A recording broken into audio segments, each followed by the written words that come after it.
देबा घर माल के हो गेल शादी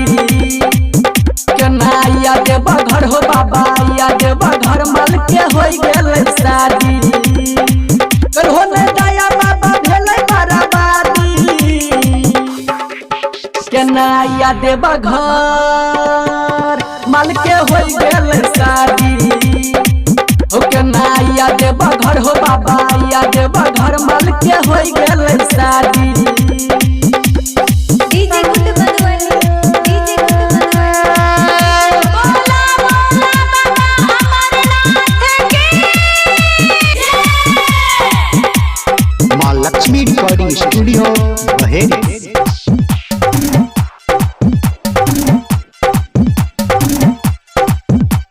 सोचने रही बाबा शादी रचैबै पहिला सोमवारी के देवघर जैबै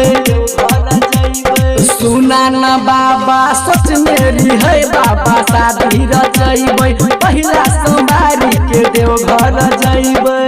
तू ही बता बाबा केना के जीबै बाबा अपना दिलवा के बाबा केना के सीबै बाबा अपना दिलवा के बाबा केना के सीबै बाबा खैबै जहर सोच के पारा शादी केना या देबा घर माल के हो गेल शादी केना या देबा घर हो बाबा या देबा घर माल के हो गेल शादी DJ good Madhubani DJ good बोला बोला बाबा अमरनाथ की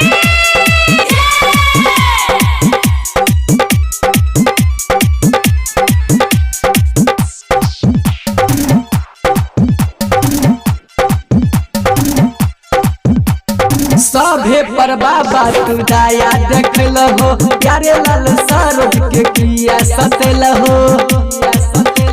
सुना न बाबा सभे पर बाबा तू दया देखल हो प्यारे लाल सरोज के काहे सतेल हो भेल कॉलेज में हो प्यार दिलवा लगल हमार छोड़ के हमारा बाबा शादी कर दिल हो हमारा बाबा शादी कर दिल हो कहिया देबो बाबा हमरो आजादी केना या देबा घर माल के हो गेल शादी केना या देबा घर हो बाबा या देबा घर माल के हो गेल